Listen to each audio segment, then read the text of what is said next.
जय श्री राधे कृष्णा दोस्तों, आप सभी का कहानी किस्से चैनल पर हार्दिक स्वागत है। आज के वीडियो में हम सुनेंगे पुरुषोत्तम मास महात्म्य में कथा अध्याय 28। तो आइए इस कथा को पूरा तथा प्रसन्नचित मन के साथ सुनते हैं। श्री नारायण बोले, चित्रगुप्त धर्मराज के वचन को सुनकर अपने योद्धाओं से बोले, हे कदरिये, प्रथम बहुत समय तक अत्यंत लोभ से ग्रस्त हुआ, बाद चोरी करना शुरू किया, इसलिए ये प्रथम प्रेत शरीर को प्राप्त कर बाद में वानर शरीर में जाए, तब हम इसको बहुत सी नरकताएं न देंगे।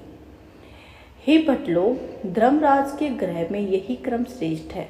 इस प्रकार चित्रगुप्त से आज्ञा प्राप्त होने पर वह भयंकर भट्ट लोगों ने चित्रगुप्त की आज्ञा के अनुसार शीघ्र वैसा ही किया और उस ब्राह्मण को पीटते हुए प्रथम प्रेत शरीर में करके फल रहित वन में रखा।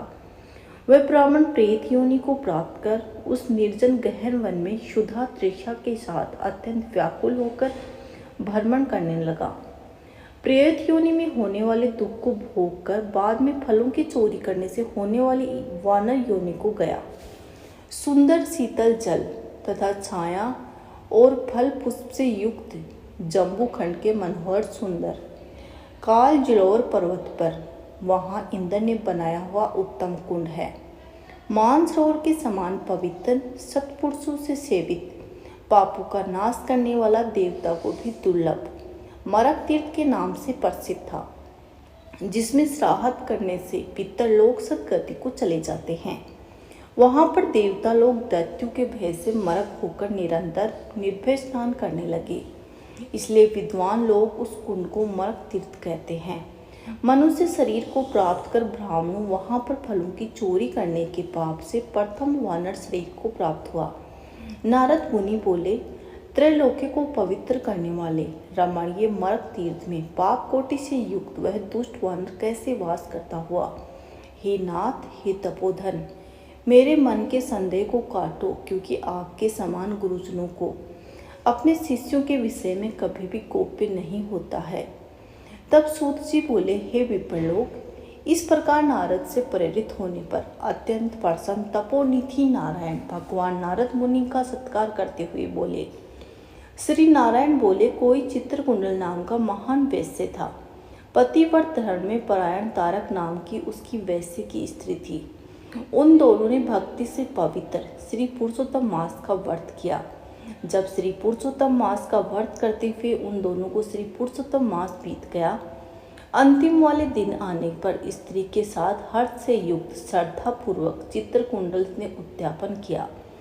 पुरुषोत्तम मास के उद्यापन विधि करने के लिए वेद और वेदांग को जानने वाली गुणी स्त्री सहित ब्राह्मणों को बुलाया।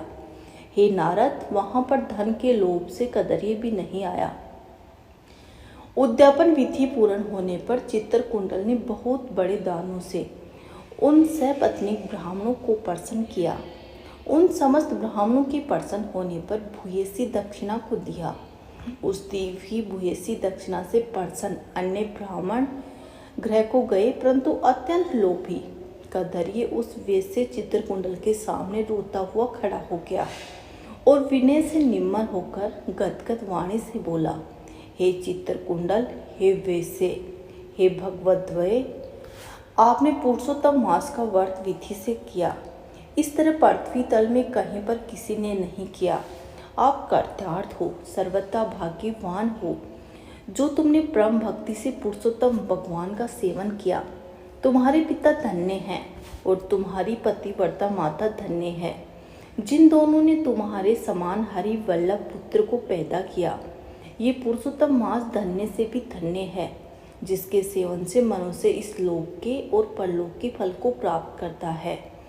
हे विशांपते, तुम्हारी इस पूजा को देखकर मैं चकित हो गया। ओहो, तुमने बहुत बड़ा काम किया, इसमें कोई संदेह नहीं है। हर्ष से दूसरे ब्राह्मणों को भी बहुत सा धन दिया। हे भूरित भाग्यहीन, मेरे लिए क्यों नहीं देते हो?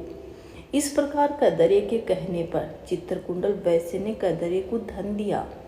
कदरिये ने धन को लेकर प्रसन्नता से उसको जमीन में गाड़ दिया। वहां पर कदरिये ने श्री पुरुषोत्तम को बड़ी पूजा देखी और धन के लोभ से पुरुषोत्तम मास की प्रशंसा की। पूजा के दर्शन महात्म्य और पुरुषोत्तम भगवान की स्तुति से तथा धन का लोभ होने पर भी मारक तीर्थ को आया। तब सूत जी बोले, दर्शन से, स्तुति से, धन के लोभ करने से भी दुष्ट वानर को उत्तम तीर्थ का सेवन हुआ। हे द्विजलोक, श्रद्धा से आदर पूर्वक पुरुषोत्तम देव ने दर्शन और स्तुति से तत्पर सहपत्नी के पुण्य का क्या कहना है। नारद मुनि बोले, हे ब्राह्मण, सुंदर वृक्षों से शोभित, सुंदर शीतल जल वाले, मनोहर घनी छाया वाले वन में उसके रहने का कारण क्या है, सो आप मुझे बताइए। तब श्री नारायण बोले, हे नारद, हे अनक्य, तुम सुनो। सुनने की इच्छा करने वाले, मैं तुमको कहूँगा। इसमें कुछ कारण हैं जिसके श्रवण से पापों का नाश हो जाता है। जब समस्त अर्थ और फलों के दाता दशरथ पुत्र रामचंद्र ने समुद्र में सेतु बांधकर दुष्ट रावण का नाश किया, उस रामचंद्र जी ने विभीषण को छोड़कर बाकी समस्त राक्षसों का वध किया, किसी को भी नहीं छोड़ा। अग्नि में परीक्षा कर माता सीता ग्रहण किया। ब्रह्मा, शंकर, इंद्र आदि देवता रावण के वध से प्रसन्न होकर बोले कि हे राम, तुम वरदान मांगो। ऐसा कहने पर भक्तों को अभय करने वाले रामचंद्र बोले कि हे देवता लोग, यदि इस समय वरदान देना है तो सुनो। यहाँ पर राक्षसों के सूर वानर मारे गए हैं, उनको हमारी आज्ञा से अमृत वृष्टि कर शीघ्र जिला दो। तथास्तु, ये कहकर ब्रह्मा, शंकर, इंद्र आदि देवताओं ने अमृत की वृष्टि करके वानरों को जिला दिया। उसके बाद वे जयशाली समस्त वानर जीवित हो गए और चिरकाल तक शयन कर उठे हुए के समान देखने में आए। रामचंद्र चारों तरफ बैठे हुए समस्त वानरों के पुष्पक विमान पर सवार होकर प्रसन्न मुख कमल वाले सपत्नी रामचंद्र बोले। श्री रामचंद्र जी बोले, हे सुग्रीव, हे हनुमान, हे तारात्म, हे जाम्बवान, वानरों के साथ आप लोगों ने मित्र का समस्त कार्य किया। आप लोग उन वानरों को आज्ञा दो, जिससे यहाँ आप लोगों की आज्ञा पाकर वानर अपनी अपनी इच्छा अनुसार जंगलों में जाए। हमारे ये दीर्घजीवी वानर जहाँ जहाँ वास करे, वहाँ के वृक्ष पुष्प फलों से युक्त हो जाए। नदी मीठे जल वाली हो, शीतल जल वाले सुंदर तालाब हो, इनको कोई भी मना ना करे। हमारी आशा के समस्त वानर जाए। इसलिए रामचंद्र के प्रभाव से जहाँ वानर जाति के लोग वास करते हैं, वहाँ वन में मीठे जल वाली नदी और सुंदर तालाब होते हैं। पुष्प पत्र से युक्त सुंदर फल वाले बहुत से वृक्ष है, परंतु अदृष्ट से होने वाले पुनर्जन्म के सुख दुख जहाँ प्राणी निवास करता है, वहाँ वहाँ अवश्य जाते हैं, क्योंकि बिना भोगे कर्म का नाश नहीं है, ऐसी वेद की आज्ञा है। श्री नारायण बोले, फिर भी वहाँ पर लालची वानर पर्वत के समान बढ़ता हुआ भूख प्यास से युक्त पीड़ित वन में विचरण करने लगा। उसके मुख में पित्त के प्रकोप की पीड़ा उत्पन्न हुई, जो उसका मुख का रोग था। जिस पीड़ा के मुख के घावों से दिन रात रुधिर बहा करता है, अत्यंत पीड़ा के कारण कुछ भी भोजन नहीं कर सकता था, और वह वानर चंचलतावश वृक्षों में से उत्तम फलों को तोड़कर मुख के पास ले जाकर बहुत से फलों को जमीन पर गिरा दिया करता था। वहाँ वानर पीड़ा के कारण कहीं भी किसी भी स्थान पर बैठने में असमर्थ था। एक वृक्ष से दूसरे वृक्ष पर जाता हुआ मृत्यु को सुख देने वाला मानने लगा। किसी समय पृथ्वी पर गिर पड़ा और अत्यंत दुखित हो विलाप करने लगा। शरीर के टूट जाने से जलहीन मछली के समान तड़पड़ाता हुआ रोदन करने लगा। शीतल शरीर वाला, गलित मुंह वाला वह वानर भूख प्यास से पीड़ित हो गया। उसके समस्त दांत मुख रोग से पीड़ित होकर गिर गए।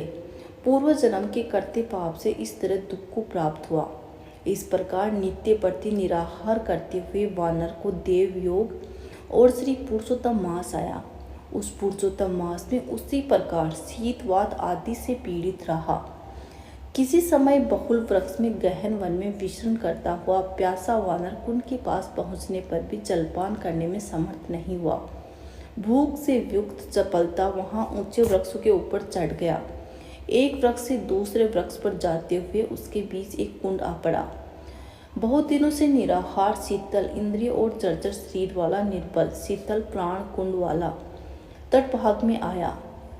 इस प्रकार 10वीं तिथि के 4 दिन तक वानर को श्री पुरुषोत्तम मास में उस खंड में लोटपोट करते बीत गया। 5वें दिन आने पर मध्याकाल में उस तीर्थ में जल से भीगा हुआ शरीर वानर प्राण से रहित होकर गिर गया। वह उस देह को त्याग कर पापों से रहित होकर तत्काल दिव्य आभूषण से भूषित दिव्य देह को प्राप्त किया हुआ नील कमल के दल के समान श्याम वर्ण करोड़ों कामदेव के समान सुंदर चमकते हुए रत्नों से जड़ित किरीटधारी सुंदर शोभमान मत्स्य कुंडल वाला शोभमान पवित्र पीत वस्त्रधारी कमर में रत्नों से जड़ित मेखला वाला शोभमान बाजूबंद कंकड़ अंगूठी हार से शोभित नील वर्ण के टेढ़े चिकने बालों से आवृत सुंदर मुख था।